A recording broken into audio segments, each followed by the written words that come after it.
झुंझुनू के बीडी के अस्पताल में आज पूर्व मंत्री व विधायक विजेंद्र ओला ने ऑक्सीजन प्लांट की नींव रखी। इस मौके पर नगर परिषद आयुक्त अनीता कीचड़ व बीडी के अस्पताल के पीएमओ डॉक्टर वीडी वाजिया समेत अन्य जनप्रतिनिधि और अधिकारी मौजूद थे। इस मौके पर ओला ने कहा कि वे अब तक अपने विधायक कोटे से 4.25 करोड़ रुपए वैक्सीनेशन और मेडिकल सुविधाओं के लिए दे चुके हैं, क्योंकि हर व्यक्ति के कोरोना से सुरक्षा और हर व्यक्ति की जिंदगी बचाना उनका पहला उद्देश्य है। इससे पहले ओला ने इस मौके पर कहा कि विशेषज्ञों की माने तो कोरोना की तीसरी लहर आएगी। ऐसे में पूर्व तैयारियों को लेकर पूरा ध्यान दिया जा रहा है। यह प्लांट भी 15 जुलाई तक बनकर तैयार हो जाएगा, लेकिन प्लांट बनाने वाली कंपनी से कहा गया है कि वे 15 जुलाई तक का इंतजार न करें, इसी महीने या फिर अगले महीने के पहले सप्ताह तक इसे रनिंग में लेकर आएं। इस मौके पर विधायक विजेंद्र ओला ने नगर परिषद झुंझुनू के कार्यों की प्रशंसा करते हुए कहा कि अब तक झुंझुनू नगर परिषद द्वारा जरूरतमंदों को लगातार भोजन मुहैया करवाया जा रहा है। भामाशाहों की मदद से आयुक्त अनीता कीचड़ ने सभापति नगमा बानो के निर्देशन में 30,000 से अधिक फूड पैकेट्स बंटवा दिए हैं। वहीं कोरोना संक्रमितों के अंतिम संस्कार के लिए भी नगर परिषद की टीम हमेशा तैयार रहती है। कोरोना की गाइडलाइन की पालना करवाने के साथ साथ सफाई और रोशनी व्यवस्थाओं को भी मुस्तैद बनाया गया है। आज 150 सिलेंडर प्रतिदिन की कैपेसिटी का ऑक्सीजन प्लांट का कार्य का शुभारंभ किया है और ये जून के लास्ट तक या 15 जुलाई तक इस पूरा हो जाएगा। इस हॉस्पिटल को और जिले की जनता को इसका लाभ मिलने लग जाएगा। कोरोना की दूसरी लहर में यदि सबसे ज़्यादा आवश्यकता किसी बात की पड़ी देश में, प्रदेश में, अपने ज़िले में, तो वो ऑक्सीजन की पड़ी। और इतनी भयंकर स्थिति थी कि सैकड़ों लोगों के टेलीफोन रोज जाते थे, मेरे पास भी। उसके लिए सरकार ने सारी ऑक्सीजन का अधिग्रहण कर रखा था, चाहे इंडस्ट्रियल ऑक्सीजन हो, चाहे ऑक्सीजन प्लांटों से हो, और प्रशासन को उसके वितरण का जिम्मा दे रखा था। तो सबसे ज़्यादा इस बात की आवश्यकता महसूस हुई और अब जैसा कि वैज्ञानिक कह रहे हैं, तीसरी लहर भी आने की संभावना है और तीसरी लहर में पहली लहर से भी ज़्यादा खतरनाक स्थिति होने की संभावना है। आप निश्चित रूप से तो कुछ कह नहीं सकते। तो उस स्थिति से बचने के लिए हमारा झुंझुनू हॉस्पिटल द्वारा ये जब बन जाएगा तो न केवल अपनी आवश्यकताएं की पूर्ति करेगा ये प्लांट, बल्कि और जहाँ भी आवश्यकता होगी किसी CHC पर, अन्य किसी जगह, तो उनकी भी पूर्ति करेगा। तो आज ये मानवता की सेवा में अच्छी काम की शुरुआत की। इसकी लागत 1,33,00,000 रुपये है और हर उसमें बेड तक पाइपलाइन की फिटिंग होगी, वो भी इसमें सम्मिलित है। इसके अलावा ये करीब 4-4.5 लाख रुपए की ये सड़क भी बनेगी, ये अलग अलग से 1,33 है। तो ये एक अच्छा काम हो जाएगा। इस पहली लहर आई तब भी अपने यहाँ 30 D टाइप सिलेंडर दिए थे जो बहुत काम आए। कुछ बड़े कंसंट्रेटर दिए थे उस समय, और जो भी हॉस्पिटल के तत्कालीन पीएमओ ने जो मांग करी थी सबके लिए अपन ने धन दिया था।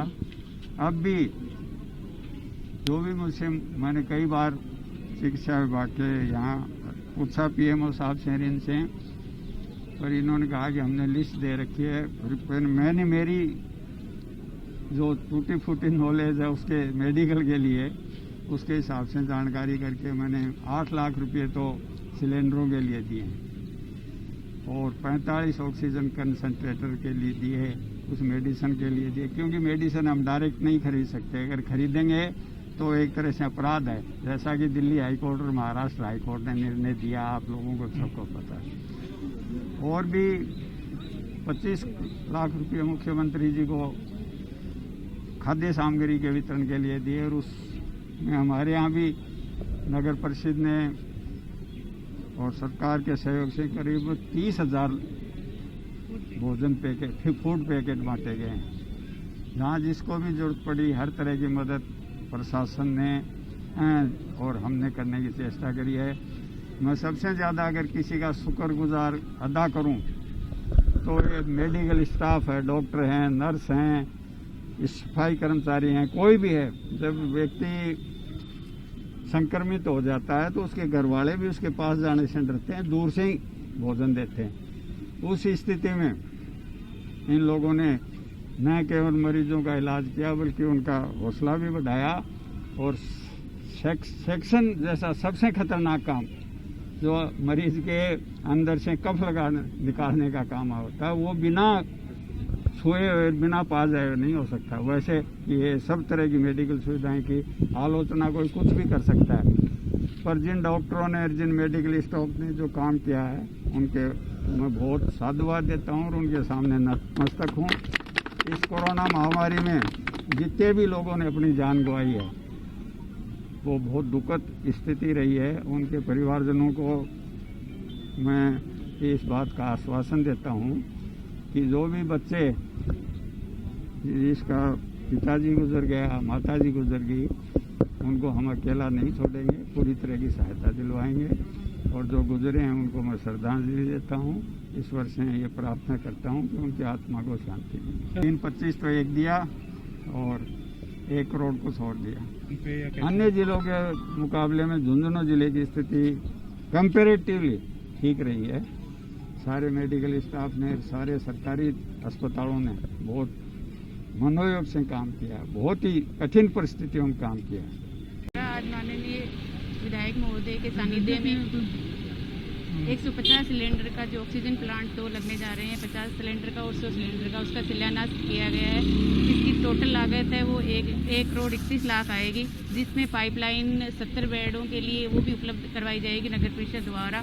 इस प्रकार ये जो ऑक्सीजन प्लांट है उसमें माननीय विधायक महोदय द्वारा अपने विधायक को से 25 लाख रुपए हमें दिए गए हैं। वह शेष राशि वो नगर परिषद द्वारा खर्च की जाएगी।